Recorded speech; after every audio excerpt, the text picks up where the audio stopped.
he's going right across my deck here now. I did not up in his vicinity, but no, I didn't. So this is Goose 2, Roger. Thanks for that information, sir, and I'll get back to you if we come up with anything, over. Hey, everybody, and welcome to another episode of Beyond the Breakers, a podcast about shipwrecks, loss, and lessons learned from maritime disasters. My name's Tanner. I am one of your hosts today, and I'll be joined here by Taylor very, very shortly. Before we get into the episode, we have a few new patrons to thank. So thank you to Brent, Vivek, and Anna. Thanks so much for your support, and we hope you enjoy the episodes you find over there on Patreon. As a reminder to other listeners, if you're not on the Patreon, we have two tiers over there. There's a $3 and a $5 tier. We alternate our releases, so we have a main and then a bonus and then a main and a bonus. If you're at the $3 tier, you'll get one of those bonuses. At the $5 tier, you'll get both of those bonuses. The bonus episodes, they tend to cover maritime-related things. The occasional, quirky story that might not necessarily involve a wreck. We talk about movies, we talk about books, we talk about folklore, all kinds of other stuff we cover over there on the Patreon. So check it out if you're interested in getting a bit more of Beyond the Breakers. So with that, let's bring in Taylor. Taylor, how is it going? Let me let Sven out real quick. He's being difficult. Sven would like to talk first. Go. They're a needy ragdoll cat this morning. It was a perfect answer from Sven, though. The timing was perfect. So Did you hear him? Yeah, like I'm sure it'll come through in the recording. Media stuff. What have I been doing? Those of you who are on the Beyond the Breakers Discord probably got a little preview as to what I've been reading. I started Mengele, the complete story by Jared Posner and John Ware. What I kind of like about it is there's only like one chapter dedicated to his medical experiments and time at Auschwitz and that kind of stuff. Like the stuff you think of when you think of Mengele, like they don't really they do enough to establish the horrible things he was doing, but they don't really, bathe in it. Most of it documents his escape to South America, how he hid for so long. And one of the interesting things is they spend a lot of time talking about Israel's attempts to find these people. Mengele is not the only one. And a lot of the international blowback that Israel gets for doing some of these things and violating international laws and pretty much saying, "Fuck you, we'll do what we want because it's because we can." That doesn't sound like Israel. I don't think anyone would ever build a defense, of any Nazi ever, but it, there are like international rules and processes and ways that you do things. And it's very interesting seeing that even in the 50s and 60s to see these kind of get flouted. If they're operating on the same playbook that they use today, it would be like Israel blows up an apartment block in Buenos Aires because Mengele was in one of the apartments. It's like, yeah, you did kill the guy. But there's actually like some operations and things that don't get greenlit that would have effectively amounted to things like that. But there's so much international pressure from places that are like, you can't actually do that. The pressure that simply doesn't exist anymore. Yeah, it wasn't what I was expecting going into this one. And again, it's definitely not presented as any sort of defense of Mengele, but it's more of like two of the worst people are fighting. So it is an interesting book, though, seeing how much different governments knew about this, how many South American countries, how much the United States definitely knew about the movements of some of these people. It's very interesting. I'm kind of like when I first picked this book, I didn't realize how it covered him. I was expecting a lot more of the kind of medical experiments, body horror, that that kind of thing that you think of. And like I said, they do a good job of summarizing what the scope of what he did, but they don't spend too much time on it. So it is interesting to see kind of the other side of it, of how did this guy live for so long. That's certainly the part that people like think of with Mengele, but I think like with many of those type figures is like that's not really the interesting part. It's like also you said, such a small part of his life over the time of his life. It's not what he does throughout the majority of his life. Yeah, far more interesting to see like this, this kind of international game of like how does he escape capture for so long? Does he ultimately get captured? I believe I haven't finished it yet. I believe he like turns up dead though, like Oh, drowned. Like I don't know that he's ever actually caught. I think he drowns okay. in Brazil or something. Another thing they emphasize is like he did not have like it's not like he was living it up in South America. Like most of his time was spent moving from place to place, working under assumed names. Like certainly he had he enjoyed a better fate than he deserved, but he wasn't, kicked back on the cabana. Right. He didn't get, I don't know, placed in charge of NATO or No. something like some of his comrades. No. He didn't help us get to the moon or anything like that. That reminds me, there's an essay from Ray Bradbury that I use in class where he talks about his inspiration for writing about Mars and outer space. Bradbury's writing these stories in like the 50s before we've even put someone in space, and he's writing these sci-fi stories. And in the essay, he mentions being at a conference and seeing a guy that he thinks he recognizes and realizing, oh, it's Wernher von Braun. And in the essay, it says Wernher von Braun, who had fled Germany during World War II. I mean, technically, he fled the Soviet Union, or while he fled from the Germany. Red Army.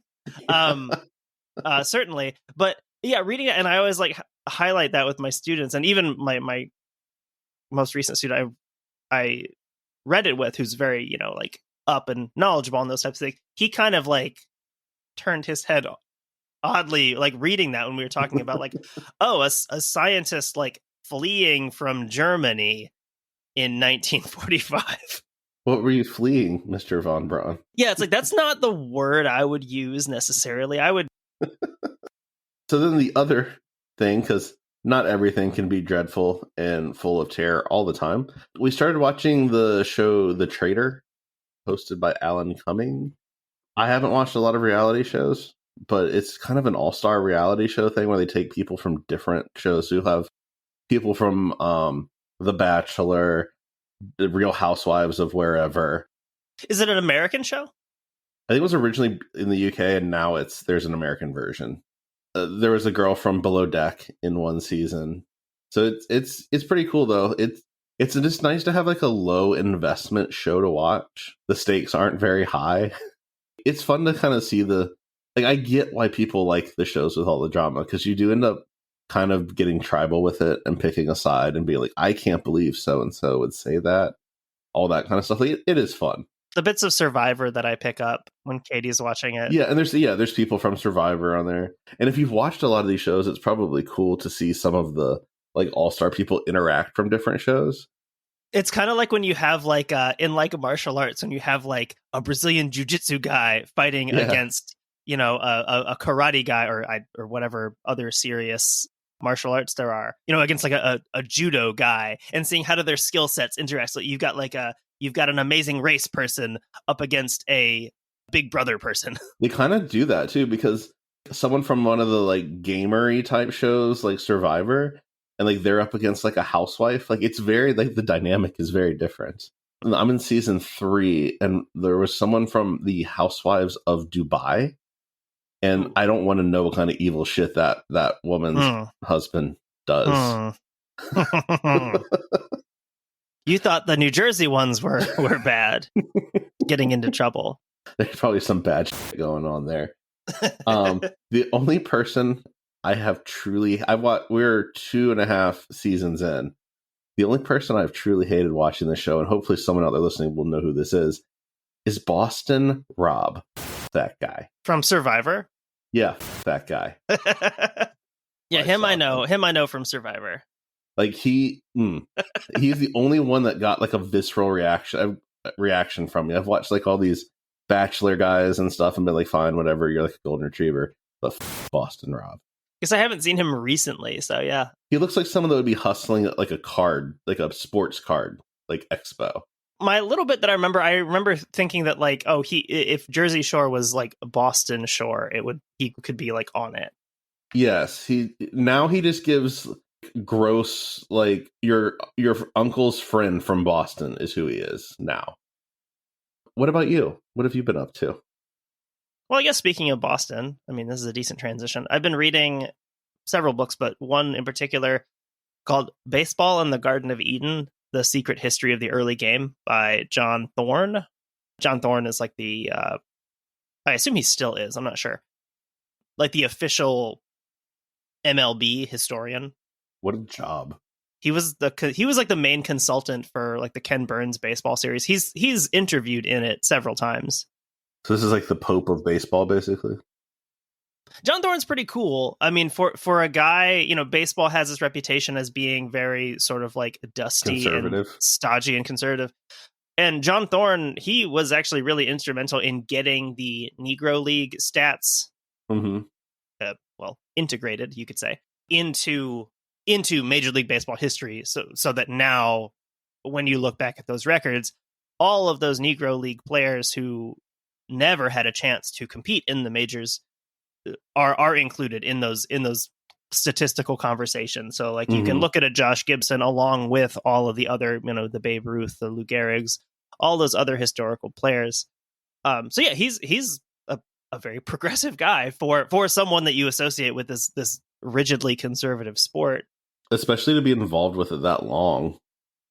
I mean, if he's involved in the Ken Burns stuff, I mean, are those from the early 90s, mid 90s? Yeah, I think it originally came out in 1994.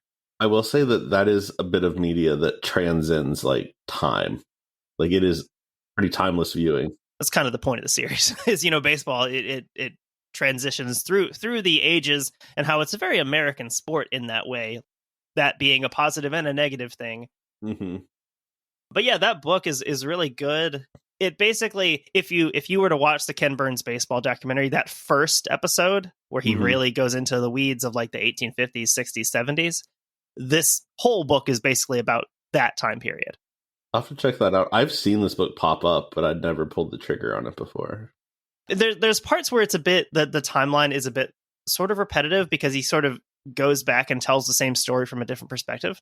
But it is really interesting seeing the development of the sport, how different it could have been. There's some alternate timeline where, the Massachusetts version of the game became dominant instead of the New York version, and how many different, stick and ball games have existed for literally millennia, and how sort of all of that sort of is filtered out into the baseball that we play today. Even the baseball of when this book was published, I think in 2005, looks a bit different than baseball we play today. I mean, today, having the DH in both leagues, having the pitch clock is maybe the biggest difference in terms of how the game is played now. Well, and just since 2005, you went from the shift was a thing to the shift being way overblown to the extreme shift being banned. Right. So yeah, to get back to where we were in 2005. Yeah, the shift is one of those things where it's like if you showed baseball today to someone from like,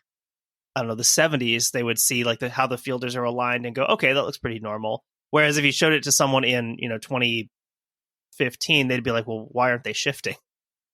So yeah, like it's really fun. It goes back, like I said, it talks about that kind of deep history of baseball and how it coalesces into something that resembles the modern game. Do you need a baseball background to enjoy it, or is this something that if you're from Europe, or just someone who hasn't really been into baseball, like could you use this as a starting point to get into baseball?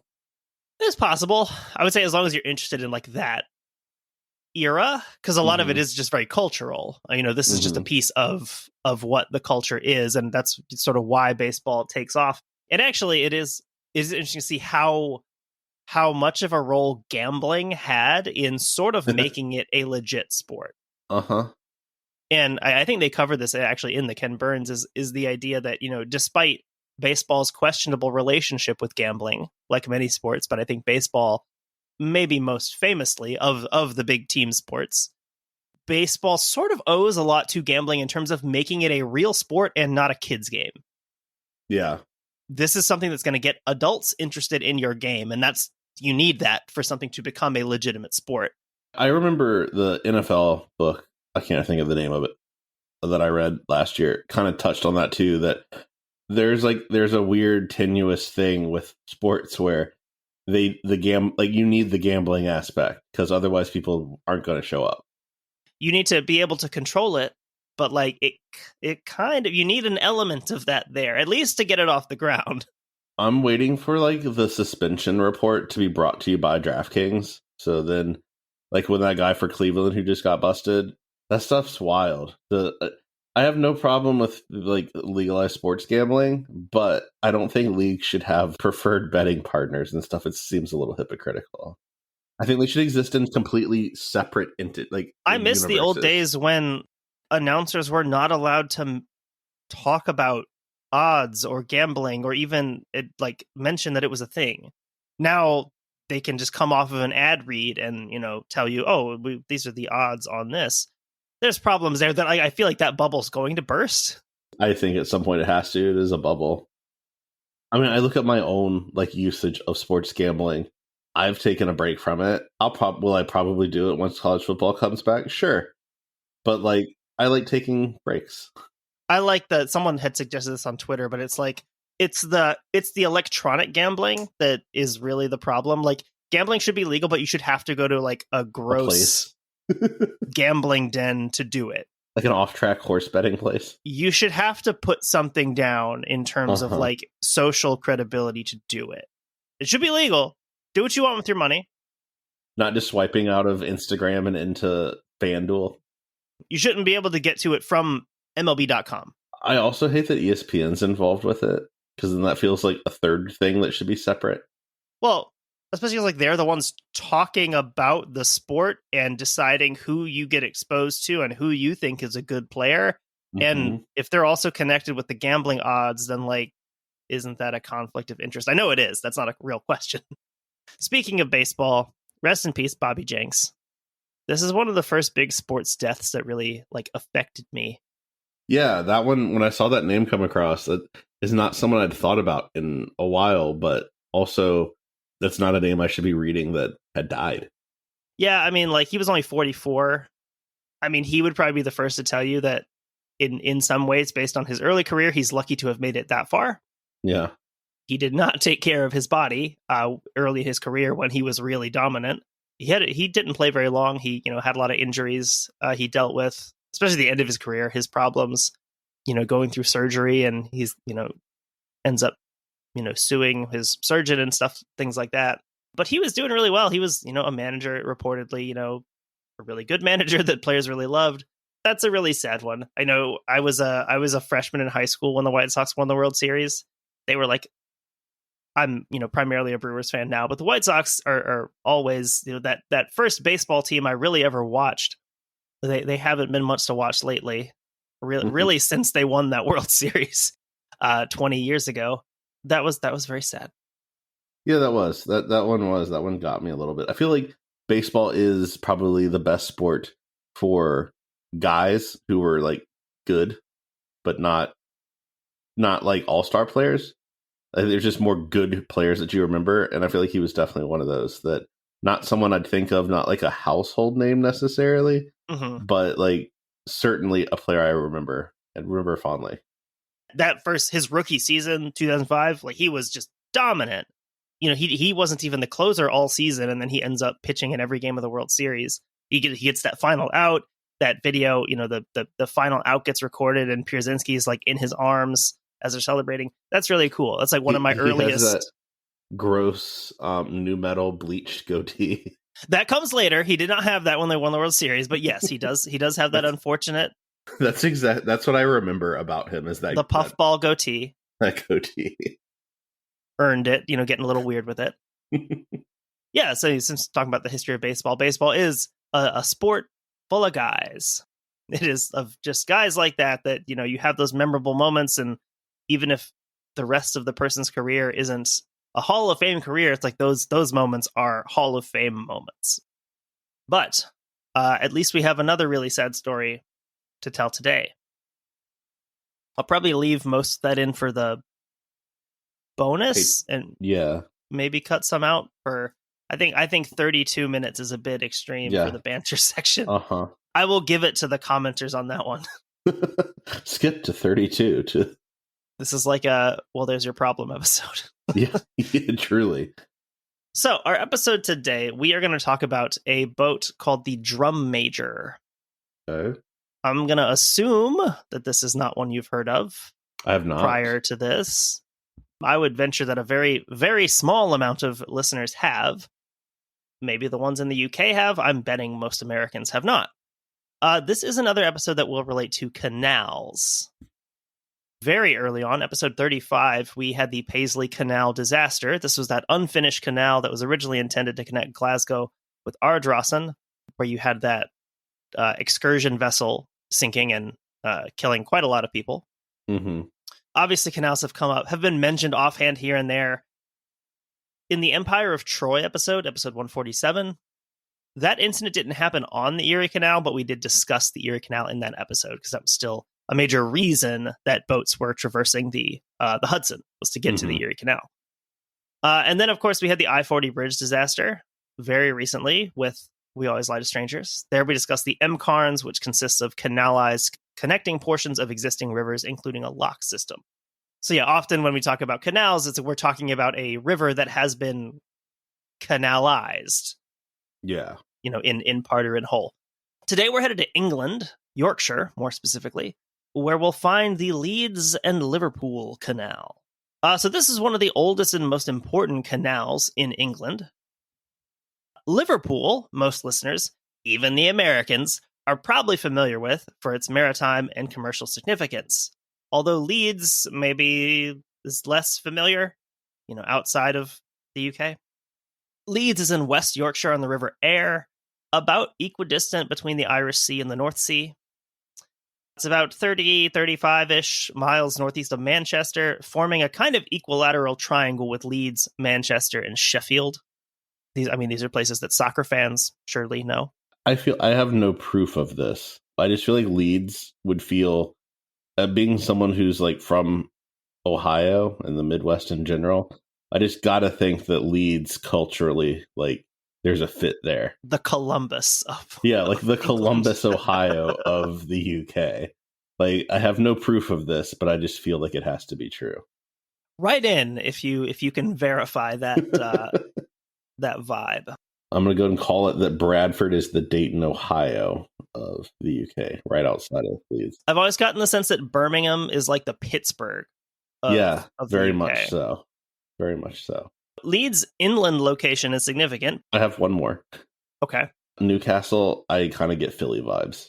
I guess Newcastle, with all the coal, would be like the West Virginia. The Charleston, West Virginia. So Leeds' inland location is significant, particularly around the time of the Industrial Revolution in England. Goods produced in Leeds would need to find their way to a seaport. The River Aire continues eastward from Leeds until it empties into the Ouse. I think this river is pronounced. I guess I've never said it out loud. The Ouse? The Ouse? How is it pronounced? I never realized how funny Ouse sounds out loud.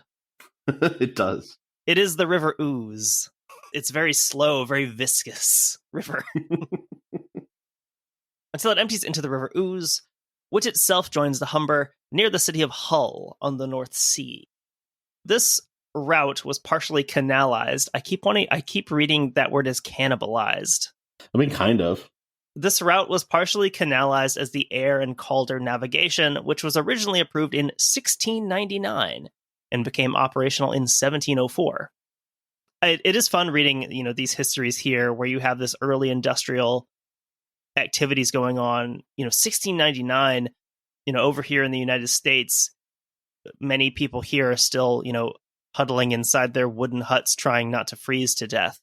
And over in England, it's like they're building canals. The bill was originally submitted to Parliament by the Mayor of Leeds in 1621 to ensure a connection to the town of Nottingley. This helped with the movement of goods from Leeds to the east, mostly talking textiles here at this point. But what about getting goods westward, say to a major port like Liverpool? Yes, what about it? Enter the Leeds and Liverpool Canal. In the 1760s, public discussion began for a canal linking Leeds westward to Liverpool. The Leeds and Liverpool Canal Act was passed by Parliament in May 1770. This act authorized the construction of a canal linking the two towns. Work was completed on the canal in 1816. At 127 miles long, this made it the longest canal in the UK, at least until the Grand Union Canal was completed in 1927. So this is a point that I would need to investigate further. Mm-hmm. The accident report here says that this is the longest canal in the country, which I assume to mean England, but probably also the UK, because I doubt Scotland has a longer one. The report says it's the longest in the country. I'm not sure how to square it with that other information about the Grand Union Canal. Mm-hmm. The introduction to Mike Clarke's history and guidebook from 1994 refers to the canal as, quote, the longest single canal in Britain. So I think maybe the single designation might come into play here in terms of how you're measuring the length. Yeah, you're not like joining two separate canals to make one waterway. Right. If two separate canals have combined into one, maybe you're not counting that the same. It's a very long canal. It's a big canal. That very useful book in terms of the history of this, that same Mike Clarke book's introduction begins. The Leeds and Liverpool Canal was the most successful long-distance canal in Britain. In 1906, it carried 2,337,401 tons of cargo, an average distance of 21.12 miles, producing around 180,000 pounds in revenue. In overall terms of quantity of goods and distance carried, no other British canal could compare with this. The Birmingham Canal navigation did carry more, at over 7 million tons, but it did so only over short distances, the average being just 8 miles. The air and Calder navigation also carried slightly more at 2.8 million tons, but here the larger size of the river locks meant that far larger boats could use the navigation. That last part's kind of funny because it's like, oh, well, the only reason this canal carried more is because it could carry more. Right, yeah, like it carried more because the capacity was more. So in addition to the aforementioned textiles of the Industrial Revolution, the canal would also carry significant amounts of coal, limestone, grain, and other general cargo. But, as in the US, canals in the UK saw competition from the railroads. I feel like the UK is uniquely set up for railroads. Like, it's great because your distances are only so far. There's no new development. Like, you know where the railroads need to go. It's not like expanding west in the United States where you didn't know what the next boomtown was going to be. It just feels like the UK is set for railroads. All of the places you'll need to go are pretty much fixed. Right. So, yes, just like in the US, you have this competition between rail and canal companies. In some cases in the UK, these canal systems are actually just bought out by the railroads and then just left to decay. That's one way of getting rid of your competition. It's kind of the Amazon method. So canal use for commercial purposes declined steadily until these inland waterways experienced a revival in the middle of the 20th century for recreational purposes. This led many canals to be restored and updated to accommodate their new role. I did notice as I was playing around on Google Maps a ton of rowing clubs and things like that along here. Yeah, it's definitely seen this big revival, rather than letting all these things just rot, saying, hey, we have all these waterways that we could use for recreation. It's kind of the same thing, I guess, you see with like the rail trail stuff. I know in a lot of places around here, railroads abandon their right of way essentially because they don't want to maintain it and give it to the state or the county. And it's like, well, they don't want it. So, they're paving these over and they're turning them into bike and walking trails because you have a great grade, already cut for that. So yeah, it is cool to see these things get repurposed. That reminds me, I think I do remember from the Paisley Canal disaster. That's one where now if you go and, they have a few markers, I know, in place, and there was a rail line that basically took over stretches of that canal. So today, if you were to go, there is no canal. It's, now maybe an abandoned rail line or still a functioning rail line. So the last cargo shipments on the canal were completed in 1964. That's still way later than like the notable American canals, I feel like. Yeah. Yeah, I mean, if you look at like when, the Erie Canal's replaced, I think in like the 20s. I mean, granted, we make canals later on, like that are still used today, but those are a little different than like the Erie Canal or something like that. So while the canal did experience a career change late in life, this wasn't a completely new concept for this canal. So again, here from Mike Clarke. The possibility of the canal being used for leisure had been envisioned even before it opened, and the original Act of 1770 contained a clause allowing the use of pleasure boats by owners and occupiers of land adjoining the canal. No charge was to be made unless they passed through a lock, when they had to pay a toll equal to the carriage of 15 tons. They were also warned not to obstruct the navigation. Which I think is pretty cool, saying, hey, you guys can hang out on this as long as you don't block anything. Yeah, it seems pretty fair. So in addition to connecting Leeds with Liverpool, the canal also runs through Wigan, Blackburn, Burnley, and other smaller towns. A lot of your mid-table soccer teams. This is these are all places I only know because I love to like build a team up in FIFA and like get promoted through like League 1 and League 2 and stuff.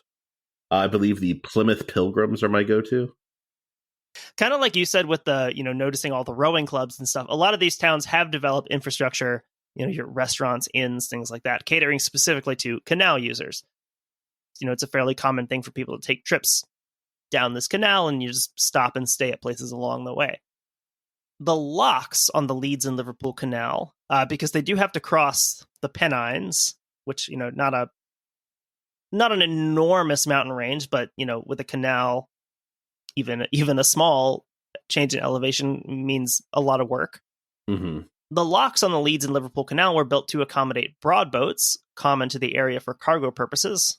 So these locks have a maximum length of 20.5 meters, which is a little over 67 feet, and a width of 4.36 meters, a little over 14 feet.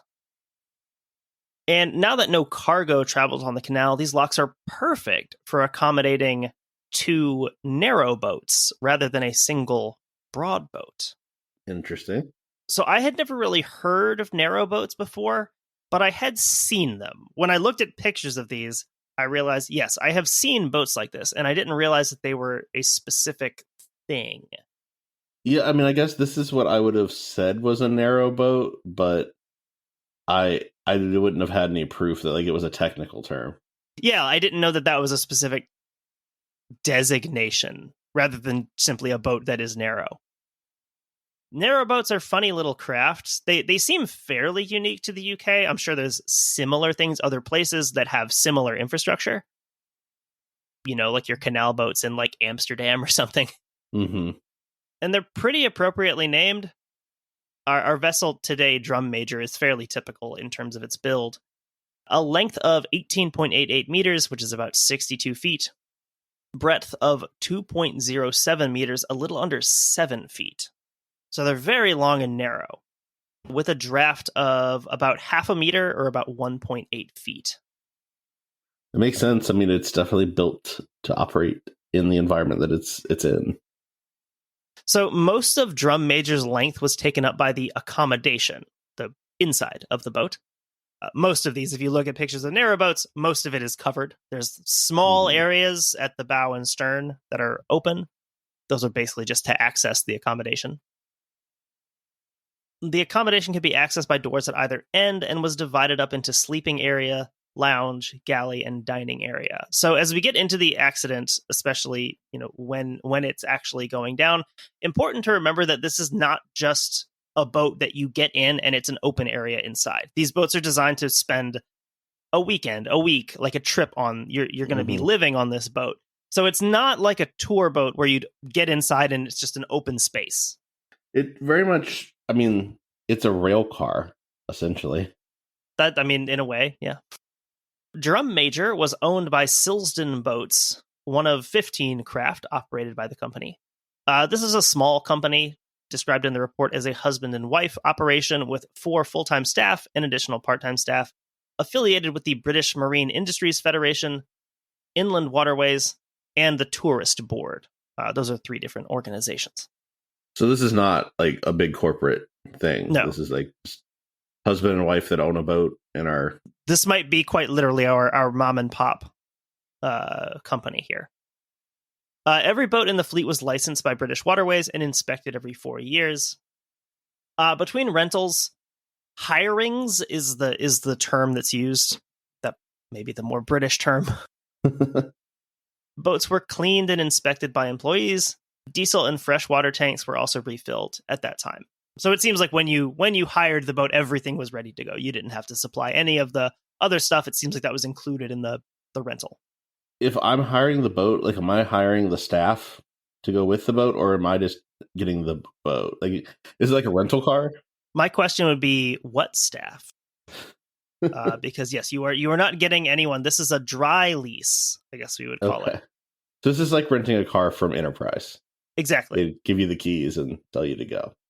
Although, as we'll see, this is like renting a car from Enterprise, but then on your car trip also being the person who operates the toll booth. Like, you get out of the car and operate the toll booth and raise the bar and then get back in your car and go. I just use Easy Pass. Any damage to the bow and stern fenders were also repaired at this time. Well, I suppose there's a lot of bumping and grinding in a canal. And yeah. And stuff. So that wouldn't be... I suppose that's somewhat just natural wear and tear. So now's a good time to say a bit more about these fenders. So if you're like me, when you hear fender, you're probably thinking of something made of metal, like on a car. Or a guitar. And on these narrowboats, the fenders are typically made of rope and held in place by chain. So, if you look at the actual meaning of the word fender, as in like to fend off something, anything that keeps contact from hitting the main body of your vehicle would be a fender. So this is very different probably than what we're thinking of first when we hear fender, unless you're already familiar with these boats. On Drum Major, the fender was the button variety. This is basically a big ball of rope that hangs off the bow of the boat to prevent damage to the hull itself. I'm on the narrowboat Wikipedia right now, and there's a picture of a green one of these called the Dawn Chorus, and it looks like it has that. It looks like the rammer that you would put down like a cannon to like pack in the shot. Sort of, yeah. Put onto the front of it. Yeah, it's a pretty big, bulbous piece of rope wrapped around some kind of bar that sticks off the front. So yeah, it's very different than what you're probably thinking when you first hear the word fender. And it will be a very big part of the story. So good to know what these things actually look like. An interesting part of the report here: when customers booked a boat, an instruction booklet was forwarded together with a booking form on which they could indicate whether or not they required life jackets. I guess that seems silly, but also if you do this a lot, you probably just have it's like a bowling ball, right? Like eventually you just buy your own if you do it enough. I'm assuming there's like a legal requirement to have That's what I thought, and that's why I thought it was weird that it was like optional. You'd think that like it would be just like there are life jackets on the boat. I suppose it's only because like, do you have your own? You know what I mean? Like, if you do it a lot, you probably bought something nicer, or if you're like a bigger person and like a typical life jacket wouldn't fit you, like maybe, you have your own or something like that. Being a business owner, they probably want to minimize wear and tear on stuff where they can, because you always have to think that way, unfortunately, when you're doing this. Back to the Enterprise rent-a-car, it's like, do you want to use do you want us to leave the airbags in the car? I'm bringing my own, actually. Are you going to be packing your own? So typically before hiring left Silsden boats, the owner or one of the employees would establish the level of experience the users had on narrowboats and on the canal system. With less experienced users, they would go through the operational instructions, though with known or experienced renters, this step could be skipped. I just don't think it should be this easy to get the keys to a boat. This seems like one of those easy, like, just like cover your ass loopholes of like, we have to go through all of this. Yeah, we have to do the checklist. So these instructions consisted of information on the operation of the paddles, gates, handcuff lock keys, and other general guidelines. So yes, back to what we alluded to, you are operating the locks on the canal if you're using one of these narrowboats. There aren't stationed people they're operating these locks. There are people like in the area, like, you know, available, kind of like a park ranger type setup. Mm-hmm. But they're not like someone dedicated to helping you lock through or anything. Right. Like So like that. the idea is that you're doing this yourself most of the time that you're going through these. So these guidelines are important. One of these guidelines was being sure to keep the boat sufficiently forward in the lock, away from the sill when descending a lock. The sill being the area at the back of the lock where the water is draining out. So the main emphasis here is keeping the boat far enough forward. You don't want the boat to hit the back of the lock. I just feel like it's a lot of pressure going through a lock if I've never done it before. It's just one of those things where I have no desire to actually be the one to drive the boat. I just want to be on the boat. Yeah, if someone else can do all that other stuff, that'd be great. This brings us into the incident portion of our episode. So our incident really begins on August 16th, 1998. 4 employees of the Cumbria County Council working at the Mill Lane Day Center, Mm-hmm. along with 4 disabled people in their care, departed from Barrow-in-Furness for a week vacation on the Leeds and Liverpool Canal. So I'm just going to be using the language of the report. So I'm going to be using the word disabled. I know that there's a discourse about what is the proper term and what to use here. Just for clarity, I'm just going to use the language of the report. In that report, the actual disabilities in question aren't noted, but in later coverage of the incident, it is noted that this included some passengers who were deaf and or nonverbal, which is going to be a factor in what happens here. Also, just based on the report and other reading, it seems like some of these disabilities were physical, some were mental, you know, some obviously having a combination of both. So this is Quite like a spectrum of a group that needs a lot of, you know, care from their caretakers. And again, this is a day center for adults, and a lot of these people that we'll get into at the end, you know, have been going here for a long time. So these caretakers are very familiar with these passengers, you know, with the people in their care. So the plan was to board the boat, the Drum Major, at Silsden, which is about 15 miles northwest of Leeds, take the boat to Fowlridge, which is probably pronounced like forage or something in British, and then turn back for home.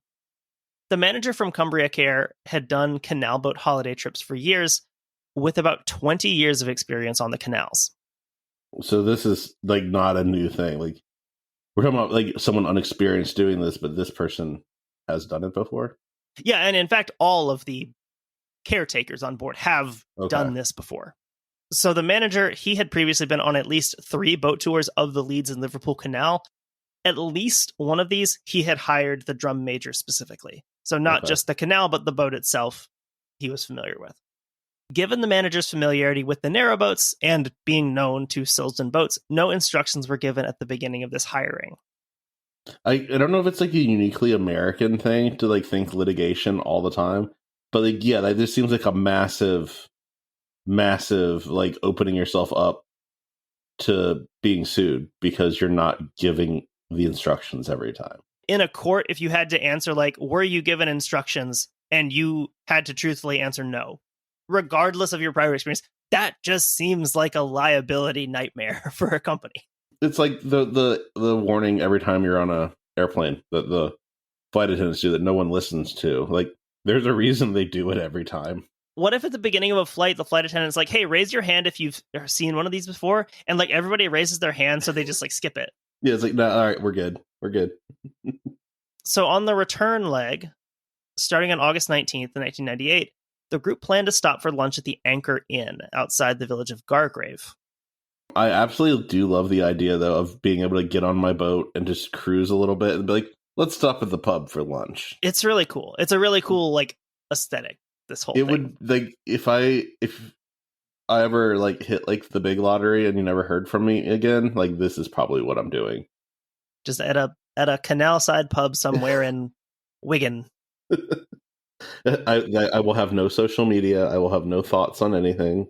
Becoming a Blackburn Rovers ultra. Yes. A pause here to talk about the locks on the Leeds and Liverpool Canal. So I was going to add more here, but we've kind of already covered it.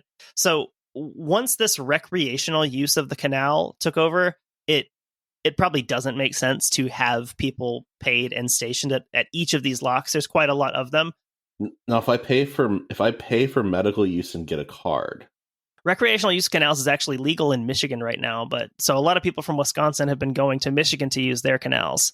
You can't really use them in Wisconsin. Yeah, Ohio is now both ways, but it's much cheaper with your if you medically use the canal. These are now user-operated locks. If you're locking through, like we said,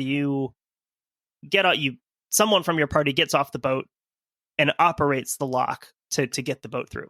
I suppose the difference here in having one person that knows what they're doing versus two people that know what they're doing is pretty big as well. Mm-hmm. Because like if you got someone else who can operate the lock and you can still be on the boat, that's way different than one person trying to kind of manage all of it. Ideally, you'd have one person who knows how to use the lock and one person who knows where to keep the boat in the lock. Right.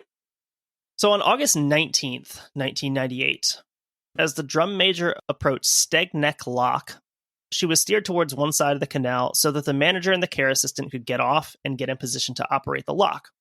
My understanding of this is that the manager is kind of, in the lead. The care assistant is sort of his assistant. And then the other two employees here, the day service officers, the DSOs, are kind of just there as well to help with the caring for these. Like they're probably a little more focused on the actual individuals. I believe so. One of the DSOs was steering the boat. The helm of these is at the very, very end. If you look at pictures, you can kind of see usually a person standing on the back end. You can see across the top of the boat. One was steering while the other DSO was near the bow. So from here on, we'll just refer to these as DSO 1 and DSO 2. All four passengers, the disabled individuals, were in the lounge area, so they're inside the boat.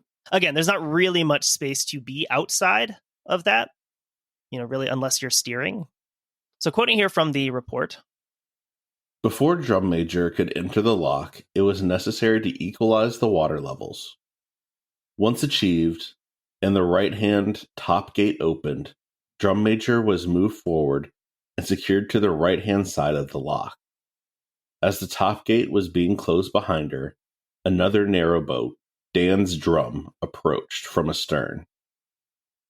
Wanting to join Drum Major and descend together, this was agreed, and Drum Major was moved to the left-hand side of the lock to allow the other boat to enter. Once she was in, the top gate was shut. If anyone local to the area could chime in and see what is the significance of drums here, since both of these boats are named after drums. I wonder if that's just like a naming convention for canal boats for some reason, or... One other observation I have from just looking at pictures of these before we get into like the less fun portion of this. In one of these pictures, it looks like it's clearly a bunch of late teen to early 20-year-olds on one of these. And if you can rent these, I can only imagine the wild, Lord knows what they call them in the UK, but like graduation parties or bachelor parties, like, but some freaky things go down on the canal boats from time to time.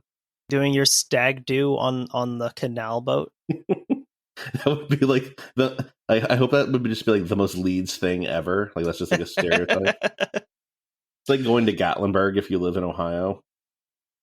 Also, for anyone curious, no, Americans do not use the term stag do. No, they do not. I listen to enough British podcasts that I'm familiar with it. You probably get beat up if you ask someone for that here. Oh, yeah, some explanation here. So, because these locks are quite wide compared to the vessels that now use them, these narrow boats, it's preferable to have two boats lock through together when possible to help increase the stability for both vessels. It gives them less room to move around in the lock. You have less slushing of water. Mm-hmm. That makes sense. Otherwise, restraining ropes could be used to keep a single boat stable in the lock if transiting alone. That quote even mentions that Drum Major was first secured to the right-hand side of the lock until this other boat comes through, and then they move it over. So you can go through just one boat if necessary, but it's preferable to have two. Back to the report here. Again, the manager referred to in this quote is the manager of this care center from who's operating Drum Major. With two boats lying alongside each other in the lock, the manager told those on board Dan's drum that they would not have to use restraining ropes. His reason was that the two boats would provide mutual support and could not swing around while descending in the lock. One person from each boat then opened the two bottom gate paddles, and water started to drain from the lock. Having opened the left-hand bottom paddle, the care assistant from Drum Major remained on the lock side by Drum Major's bow, while at the stern, her colleague, DSO-1, had put the engine in neutral, ready to engage it ahead to ensure the stern and rudder remained clear of the sill. Very shortly afterwards, DSO-2 noticed that the boat was unusually trimming by the stern and listing to starboard. She told DSO-1, who was still in the control position aft. Later, on looking aft, saw water on the cockpit deck. Her warning shouts alerted the manager, who crossed the bridge to Drum Major's side of the lock. Seeing what was happening, he went towards the top gate with the intention of opening the gate paddle to allow water into the lock to equalize the outflow. He was unable to do this as he did not have the key with which to undo the handcuff lock. So I don't know if we mentioned this, but just to clarify, they are descending in this lock. And the boat is trimming to starboard by the nose, basically? Her stern is dipping down. Okay, the stern is dipping. That's right. And so I kept kind of getting turned around here. When they talk about the top gate, they're talking about the gate behind her. Okay. The bottom gate, they're talking about the gate in front of her. Yeah, because it's the direction that they're trying to lock versus like how you would describe it otherwise, I guess. It's at this point that the care assistant identified the problem. The bow fender of Drum Major had become lodged in the gap between the top of the lock gate and the balance beam.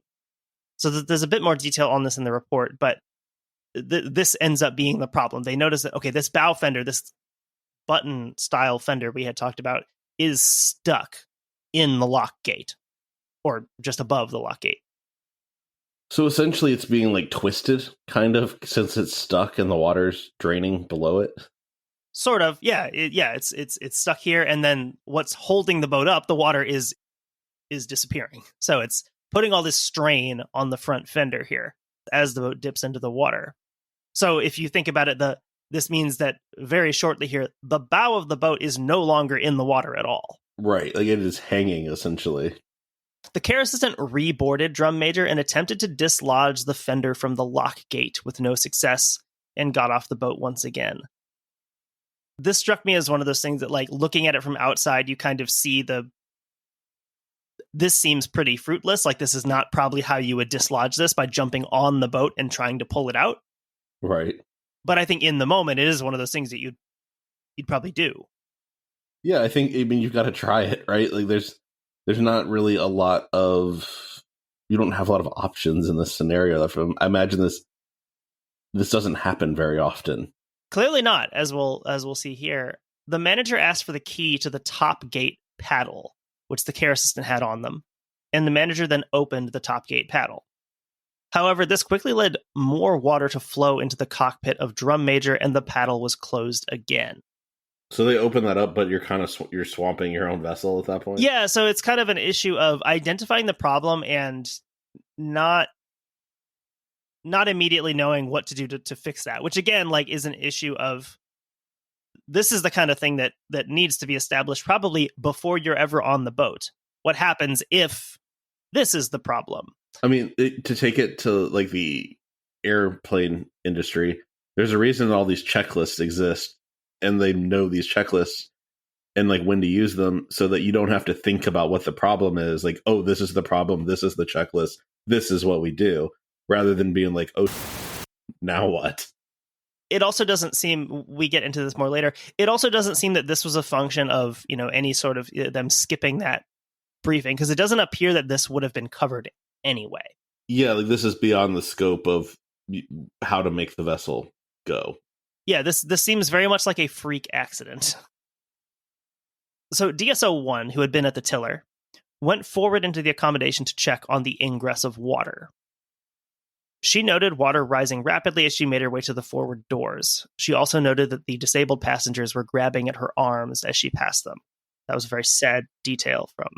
How hard would it have been to get them off of there at this point?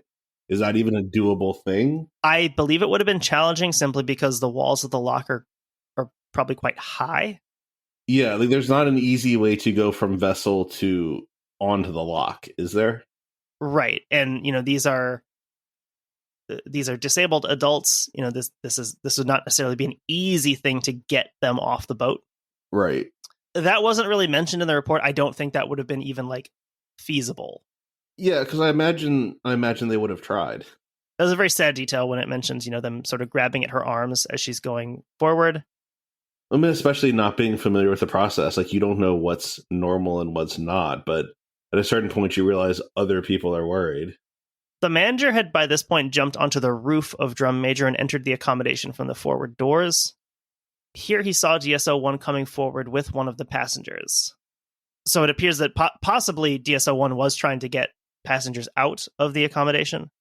With the care assistant, the manager went aft to bring more of the passengers forward. At this point, things seem to be going okay, relatively speaking, with the caretakers moving these passengers out of the accommodation. But it's at this point, Drum Major's front fender suddenly dislodged from the lock gate, dropping the boat heavily into the water.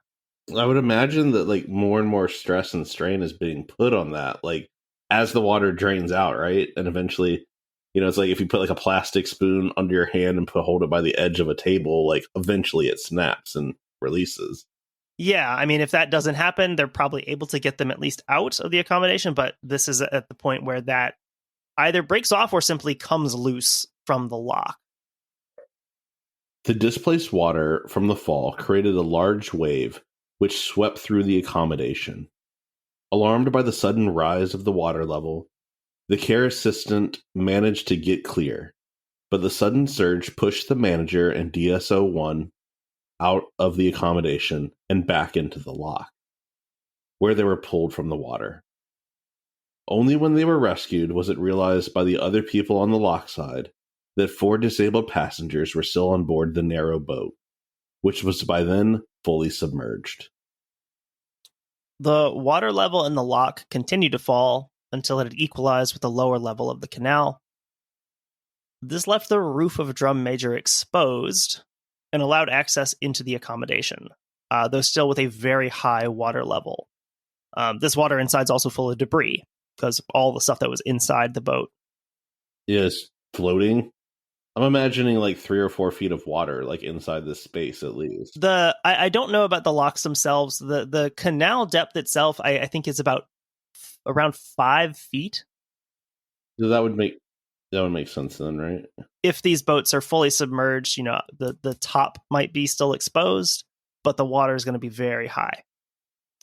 The care assistant and DSO-2 entered the accommodation, to the extent that they could, along with the father of the family from Dan's Drum. So more on this family later.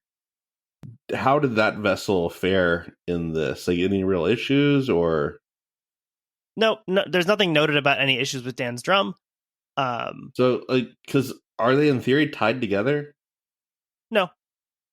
Okay. No, they're not attached to one another. They are not attached in any way. The presence of both of them in the lock will just make it more stable. Okay. So they don't have to be secured to each other. I guess I assumed instead of being secured to the wall, you would secure to the other vessel, but no, it doesn't seem okay. So the people on Dan's Drum are just watching this unfold. Right. And this is all happening pretty fast. We're talking seconds. Yeah, we're talking spans of 30 to 60 seconds where some of these things are happening. So yeah, more on that family later. The family aboard Dan's Drum. With the conditions, they're unable to reach anyone inside. There's There's no real light sources. The water is very high. It's full of debris. They obviously don't have any sort of rescue equipment with them. The father went to the aft end of the accommodation and, along with his son, was able to enter from that side. The son is 15, by the way, here doing this.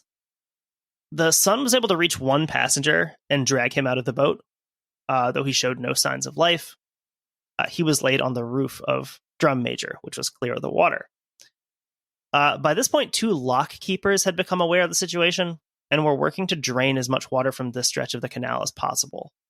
I don't know the status or how these people are deployed, but obviously there are people on hand to operate and deal with problems in the lock. I imagine you probably have your daily work that you do, but also when a problem arises, you go handle that. 2 more of the disabled passengers were removed from the accommodation, laid on the roof, and given CPR. An ambulance crew arrived shortly, took over these CPR attempts on 2 of the passengers. Members of the fire brigade were able to locate the 4th passenger. Not long after this, all 4 of these passengers from Drum Major were declared dead by a doctor on site. It's amazing how quickly this seems to have happened. Yeah, this is, I think, a story where kind of the moral being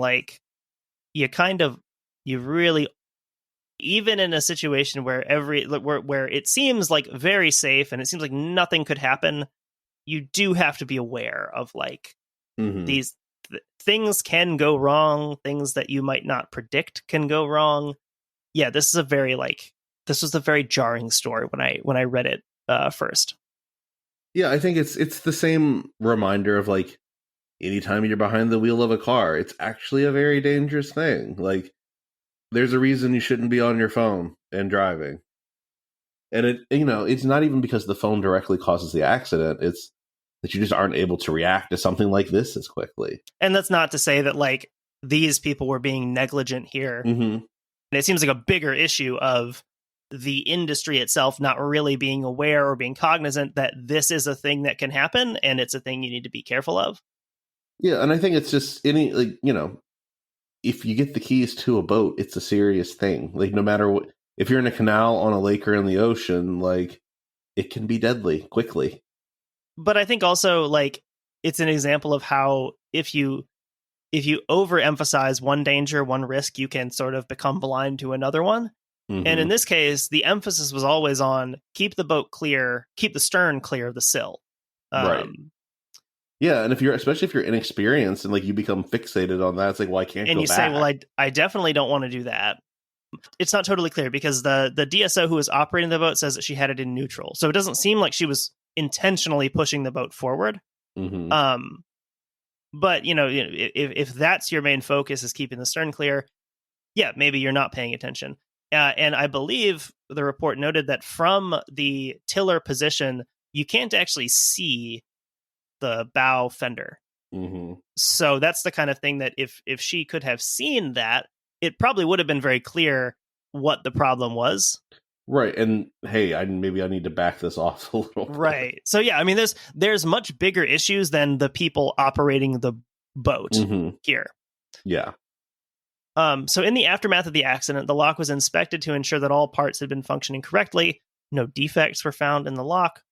To get a better sense of what had happened, a reenactment of the incident was conducted, actually just using Drum Major herself.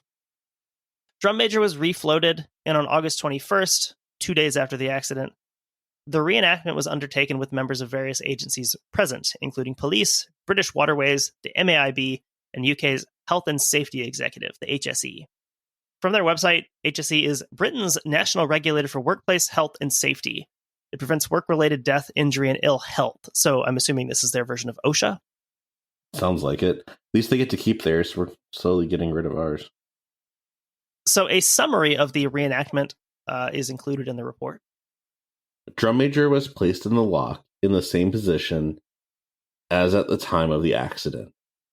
It became apparent that in this position, her bow fender could not rest on top of the balance beam. There's a perfect level of water where this could have happened. Mm-hmm. It had to be just in the right place at the right time for this to actually get stuck in the lock. Continuing that quote here, the water in the lock was slowly drained in a controlled manner, and it became evident that the top rubbing band coincided with the fresh damage marks on the lock edge coping. It was also noticed that the splinter on the balance beam matched the position of the snub nose. When sufficient water had been drained, Drum Major was edged forward so that her fender passed between the top of the gate and the balance beam. As the water continued to drain away, weight came onto both the fender and the snub nose resting on top of the gate. So they include calculations about how much weight is being borne by this fender and how much it could have handled. This reenactment allowed the investigators to get a better idea of the mechanics of the accident as well as an idea of times involved here. Yeah, that would actually, how helpful would that be in like an airline crash to be able to replicate like the exact thing that caused the incident? Like that had to be incredibly helpful. It'd be like having the actual plane in itself. So into the analysis portion, as mentioned in the summary of the reenactment, it was established that as the water was draining from the lock, Drum Major, for some reason, moved forward in the lock. Restraining ropes weren't being used, as there was another boat in the lock with her.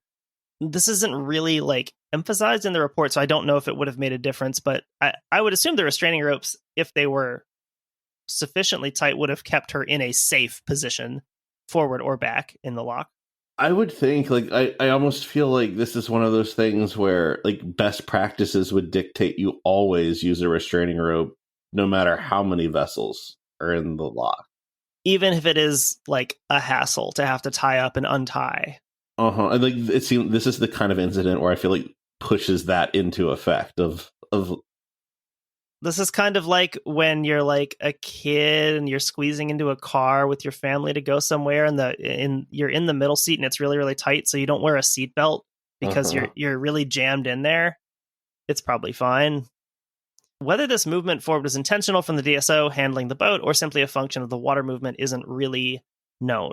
According to the DSO, said she had it in neutral, so she wasn't intentionally putting the boat forward. Mm-hmm. I mean, and I think even if the boat was put forward by her in an attempt to keep it from, going too far backwards, she's not a professional operator. At any point, I don't think she caused this accident. No one would say that was the wrong thing to do. If she thought it was too close to, that's the one thing she's concerned with, is keeping it clear of the sill. It would naturally be someone else's responsibility if she can't see the fender to tell her, hey, it's stuck, it's jammed in there. DSO-1 remembered having the boat in neutral, ready to move forward if necessary, as they were familiar with the need to keep the stern of the boat clear of the sill. The report notes that DSO-1 would not have been able to see the bow fender from her vantage point at the helm. I'm not sure from the report if keeping the boat from being too far forward was explicitly mentioned in the handling instructions. It is included in the Waterways Code for boaters. It doesn't seem like that would have been an emphasis of any instruction briefing. Right. If they had one. The real what did we learn portion of the analysis was as follows. When it was realized the bow fender had snagged, the initial reaction was positive. All involved appreciated the need to stop the outflow immediately, to prevent the stern dropping further. Shutting the bottom gate paddles and opening the top gate paddle to reverse the situation was sensible. However, a lack of knowledge by a bystander as to which way to turn a windlass, a delay in locating a handcuff lock key, and the late realization that opening the top gate paddle resulted in water pouring into the stern cockpit all combined to make matters worse. It would have been better had the ground paddle been open first, as this would have allowed water to enter the lock underneath the boat. It was not until the boat had foundered that the carers told the others around that 4 disabled people were still inside the boat. This was probably because they had become totally involved in trying to stabilize the situation and prevent the incident escalating. Being able to identify the problem and then just making the wrong decision on how to fix it. So, as they point out here, would have been better to bring in water from the lower side so that water's coming and lifting the boat rather than pouring over the stern of the boat.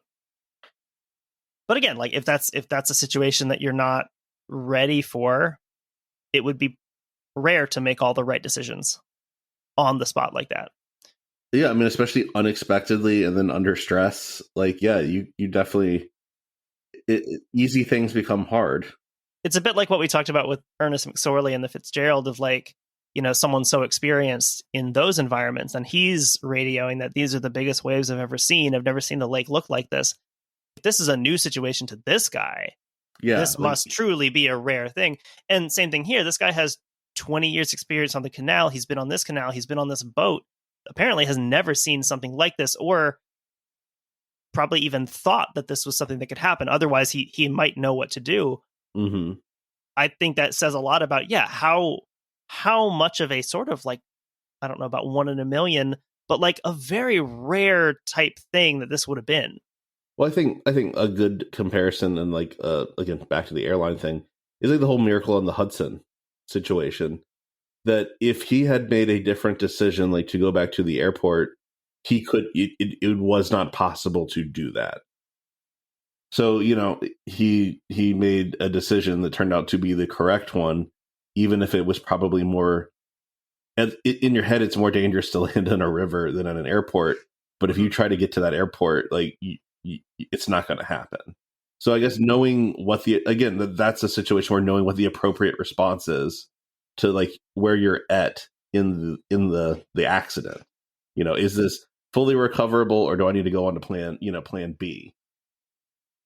Had they sort of tried to stop everything and evacuate this boat, that has risks of its own. Mm-hmm. Trying to get the people in their care off of this boat in this situation, that would not have been risk free either. And yeah, and I mean, it's very hard to prove a negative, but say you make the decision to pull them out of the boat and one of them slips and dies in an accident. Like, are you going to be held accountable for that? Yeah. It's a better outcome than this, but I don't know. You know, like it's very hard to prove something that didn't happen. Life jackets have been mentioned already. We said how they were sort of optional from the leasing, from the rental perspective. There were none on board, and, you know, they're basically optional at the request of those hiring the boats. However, I think anyone familiar with accidents and safety would say that wasn't a factor in this accident. Yeah. I don't think it would have made too much of a difference. I mean, obviously, the risk of having the life jacket on inside is that you'll get stuck, and that's what happened anyway. So it's not like life jackets would have saved anyone here. The report concludes that, quote, had the disabled people been wearing life jackets, it's doubtful the outcome would have been different, as they were eventually trapped in the confines of the accommodation. The report suggests that a weaker fender arrangement would have enabled the bow to break free of the gate sooner, avoiding the consequences of the boat dropping into the lock and flooding. I suppose that's sort of, you know, something you don't think about either. The breakaway kind of thing of where you want that fender to be sturdy to a point where, you know, there needs to be like a breaking point for that fender that is within reason. I was trying to think of, I know like in like some like youth baseball and stuff, like, you know, the bases have give and stuff and can slide a little bit so that like you're not sticking it into the, like, you know what I mean? Like if you have your foot down on the base or something, you know what I mean? I don't know. Like there's just instances where you would want something to break away for safety reasons. Also based on like what direction are those forces coming? Obviously, you want the fender to be pretty resistant to these horizontal forces if it's bumping into something. But as soon as that force becomes this more like vertical shearing force, well, there's no reason for this to be doing that. So like, sure, like then you'd probably want it to break away because something has gone wrong. That's not what this is designed for. Right. So regarding access points, the report's kind of non-committal on this. It notes that on Drum Major, there's only these 2 access points fore and aft into the accommodation, and that the disabled passengers likely would not have been able to escape without assistance. I mean, as we saw here. It also notes that some narrowboats are equipped with side doors or hatches in the middle of the covered portion, which could be helpful in a situation like this. However, no recommendation is made that all boats be equipped this way. I think that, I mean, obviously I think that sounds good. You know, you more exit points is good in a situation like this, especially with the nature of the craft. If you're in the middle of this accommodation, it is a pretty good distance you have to move either way, especially if the boat is flooding. However, I also think that, kind of like with the life jackets, in this particular instance, how helpful would that really have been? I mean, these are people who are going to need assistance to get out of the boat, would likely need assistance to operate one of these, whether it's an emergency hatch or door or something like this. So I think still that situation, these passengers also, probably in a state of panic. I don't know what you could have really expected in terms of operating something like that. I mean, same, when you get on a plane, if you're in the emergency, they ask you. And they ask you, like, are you able to do this? Are you capable of doing this? Can you operate this door? Similar thing here in a pretty short amount of time, as this thing's flooding. That's a lot to ask of one of these people in the care of these caretakers. So in the subsection titled Accident Reporting, the report notes that a lot of helpful accident data is not available to investigators since accidents involving boats hired on the canals were not required to be reported to British waterways. Interesting. A log was required for all breakdowns and emergency calls, but these didn't need to be, sent up the chain to anyone to be compiled. It should be a requirement for British waterways to be informed of all accidents and hazardous incidents affecting canals and navigations under its control, and for these to be entered on a central database. This will allow trend and risk analysis to be undertaken, so the consideration could be given to how best manage those risks. So yeah, I mean, a case where data is always helpful. The more data you have, the more you can analyze these things. All right, Palantir. Even if Palantir, I saw that one of those guys was starting another company called Erebor, and it's like, read a second book. Right. Also, like not J.K. Rowling. J.R.R. Tolkien would have hated you. Probably, presumably. Oh yeah, in terms of data, compiling these things together and being able to see, what types of problems have these had, how often, are there particular locks that are more prone to this than others, more, boats that are particularly prone to this? Because, yeah, like even if it's not a fatal accident, knowing that the bow fender can get stuck in the lock would be helpful for subsequent, safety briefings and things. Hey, there's been some instances where this happened, so yeah, keep it clear of the sill, but also, have someone keep an eye on the fender also. Yeah. The bow fender. Because, yeah, if this happens to your boat and everyone on your boat is able-bodied and able to get off, or you're able to diagnose it immediately, that's a very different situation than what we have here. So but that should still be reported so people know this is a risk. So in terms of recommendations, there's 4 included in the report. One is require all owners of canal boats to inform British waterways of all accidents and hazardous incidents. 2 is consider modifying lock gates and or narrowboat fenders to prevent similar accidents in the future if database trend and risk analyses support this action.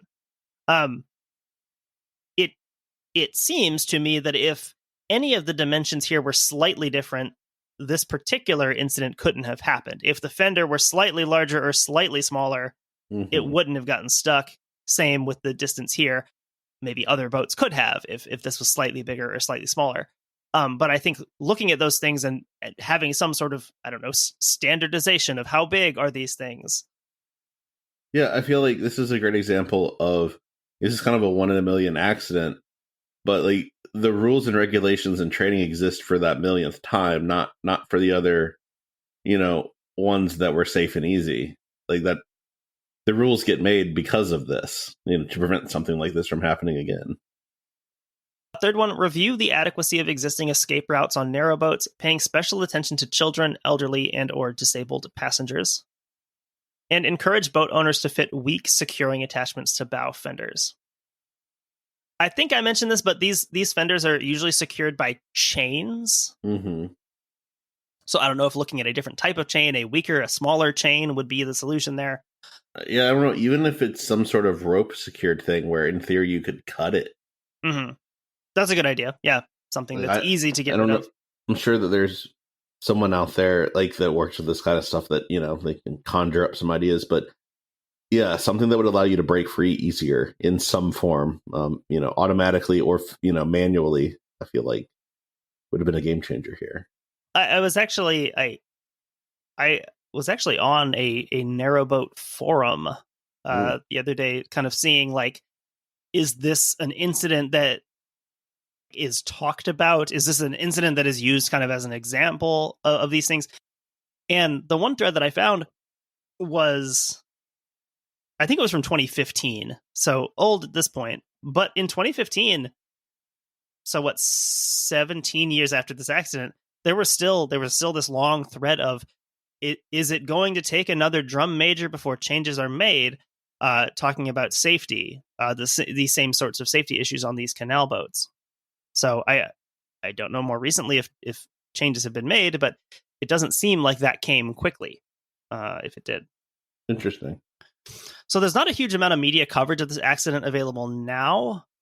I was able to find a few articles, two in particular, that go into more detail about the victims and the would-be rescuers. So one is from the Telegraph and Argus from August 21st, 1998. So this is just a couple days after the accident. I think that's actually the day that they did the reenactment. So this is, again, from the Telegraph and Argus. It's called "Son is Hailed a Hero." A father spoke of his fear for his 15-year-old son who jumped into murky waters in an attempt to save 4 disabled people trapped in the sinking narrowboat Drum Major. Teenager David Grimm and his dad Stephen shrugged off the dangers as they jumped onto the stricken vessel in a lock at Gargrave to help the victims. Child Protection Manager Mr. Grimm, 43, said, "It was a very frightening experience, especially when David insisted on helping." He described the scene of panic as it emerged. 4 people with learning disabilities and their 4 carers were in difficulties as their boat sank in Stegneck Lock. Mr. Grimm of Nottingham, who was holidaying with his wife Kay, young daughter Christine, David, and the children's grandparents, said the incident seemed to start in slow motion and then speed up. People started running about in panic as it began to sink. Water was pouring over the back of the boat. At first, it was as if nothing was wrong. Then it started to get serious, and people started shouting to stop the water going out of the lock. By that time, the bow of Drum Major had snagged on the lock gate, and the boat was tipping backwards with its stern entering the water. Sluice gates were open to let water back into the lock to try and right the boat. He added, "I suddenly found myself on their boat. I must have jumped across, and my son wanted to go into the water. But I was very worried because it was right up to the top of the boat. David started to go in one end. I thought it was very dangerous. I didn't want him to go in without me, so I followed. David went as far as he could, first through the kitchen area. He was pulling at things. He pulled at what he thought was a cushion, but it was a person, and I helped him get the body out. I went back in again and pulled at something, and it was a girl, and we brought her out." David added, "I wasn't frightened at first. I was just thinking about the people. Then I was a bit scared I might get dragged under." He said carers from the other boat were also frantically trying to find the others and eventually found a third person. That's like a pretty wild story. It sounds like adrenaline kind of just took over. Like he doesn't even remember jumping on there and stuff. Yeah, I thought that was interesting. Not really kind of going into automatic mode. I think especially the kid, the son, the 15-year-old, obviously under no obligation to do stuff like that. I feel like 15's that like prime age though, where like you don't even know to be scared. You definitely feel, invincible there. And yeah, the adrenaline kind of kicks in.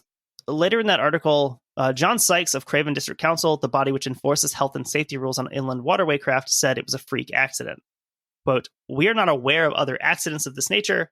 We will be gathering information over the next few days, some of which will involve forensic evidence relating to the damage to the boat."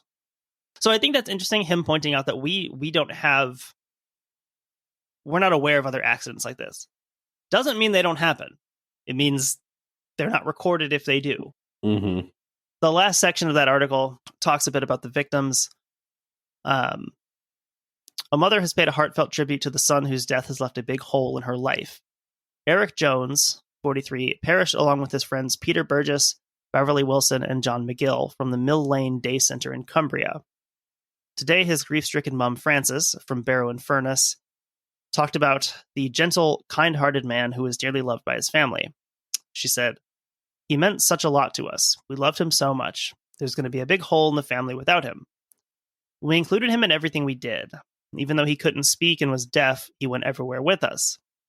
He'd been going to the Mill Lane Center for 17 years and loved it. He'd been on the boating trips before and really looked forward to them." A neighbor of fellow victim Peter Burgess, who lived in Dalton in Furness, said, "Peter was a grand lad. I'd known him all his life." A friend of Beverly Wilson, 33, who had a learning disability, described her as a lovely woman with plenty of character. So there's a bit more there about the victims involved here. There was an article from The Guardian by Martin Wainwright the following year from June 3rd, 1999. This gets a bit more into some of the details. It's a fairly short article that we can read here. A teenage holidaymaker who had dived through black and oily water into a sinking canal barge was commended for his courage yesterday at an inquest into the drowning of 4 handicapped passengers trapped inside. David Grimm, 15, and his father Stephen admitted moments of terror as their narrowboat ground against the stricken barge with water surging into the lock, but were singled out for their great bravery by North Yorkshire coroner.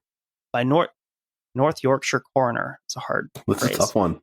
The rural juror was singled out for their great bravery by North Yorkshire coroner Jeremy Cave. Their struggle to reach the victims, past floating debris from the tilting narrowboat's galley and bunks, was relived at the inquest in Skipton, near Stegneck Lock, where the barge snagged on a stone sill last August. The jury of 7 men and 1 woman, who returned a verdict of accidental death, heard that a thick rope fender at the bow had caught in a uniquely tragic mishap, tilting the boat as the lock emptied until water flooded over its stern. The victims, Beverly Wilson, John McGill, Eric Jones, and Peter Burgess, all from Barrow and Furness, had been on a holiday organized by Cumbria Social Services. They were friends at Mill Lane Day Center in Barrow and were traveling on the barge Drum Major with 4 social workers experienced in handling canal boats and locks. The inquest heard how David had jumped onto the waterlogged barge as the Cumbria Group's carers tried to right it by refilling the lock. Stephen Grimm told the coroner how David had squeezed into the cabin and dived through. He said, "I wanted to see some splashing inside, but there was nothing. Then David shouted to me that it was okay to come in, but when we did, we found 2 bodies. We passed them out, but David went white as a sheet, and we climbed out of the boat on the lock side. I was in some fear because locks aren't safe places to go into, but I remember looking at the barge and thinking there are people in there." Pamela Kane, who was looking after the Barrow party with colleagues Roy Green, John Park, and Allison Slater, described how the barge began to tilt as she had the controls. She ran into the galley to get the 4 out, but the barge crashed free from the snag as they followed her along the narrow corridor to safety, sending water surging in. "I couldn't get back to them," said Miss Kane, who then swam out of the Drum Major's stern hatch. "I tried, but there was too much debris blocking the gangway." Michael Barrett, chief safety engineer for British Waterways, said that he had never seen an incident where a canal barge had snagged at the front. He agreed with Captain Simon Harwood of the Marine Accident Investigation Board that canal accident data should be examined to see if changes should be made to lock gates and sills on Britain's 2,000 miles of canals. Captain Harwood added, "I would also like to see all barges fitted with some kind of escape hatch in the middle of the cabin roof to give people a chance in a situation like this."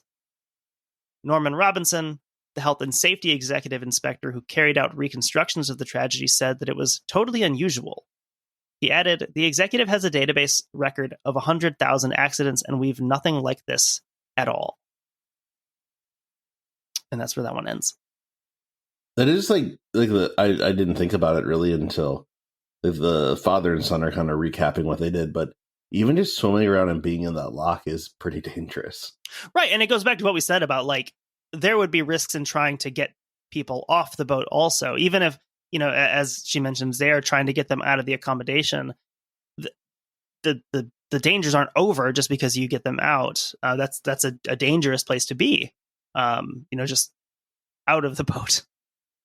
Yeah, so that is our story basically. I think it's anytime we can do one of these where it's something new, a new risk, or a risk that I certainly hadn't thought of as being a thing.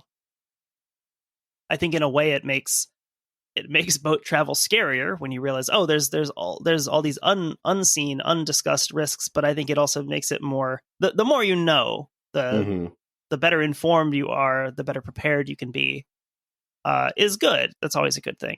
And yeah, this was a fairly unique thing I'd never really even thought about as a risk.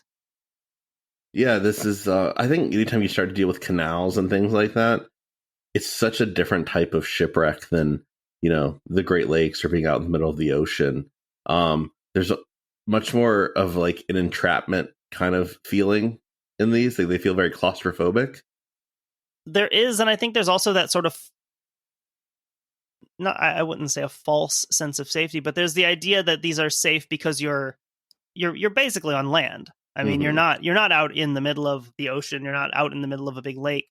The idea that you're safe because this is just a canal, but there is that sort of being so close to safety, but not being able to get there. We saw that in the Paisley Canal disaster, where you've got people in the water, at the sides of this canal, but these sheer sides of the canal, there's people standing on the side and they just can't get to them.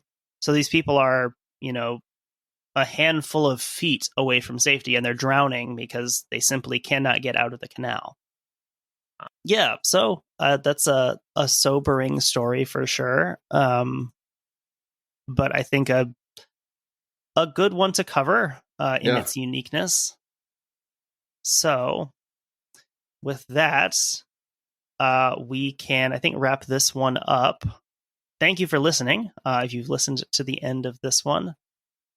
Upcoming programming, we've got Poop Cruise. At some point, yes, we'll do a bonus on the Poop Cruise documentary. We are doing the second leg of our Home and Home series with We Always Lie to Strangers at the end of this month. We are going to have our first polar exploration story coming up soon. Also, we're going to have a fun guest on for that one. Nice, good stuff coming. I wanted to save our first polar foray for the middle of high summer, so that we could think about being cold instead. We have some fun bonus stuff coming up. Some good main episodes coming up. Just a lot of good stuff happening in the near future here. So, as always, thank you for listening to the show. Tell your friends about it if you think they'd enjoy it. And we will talk to you again soon.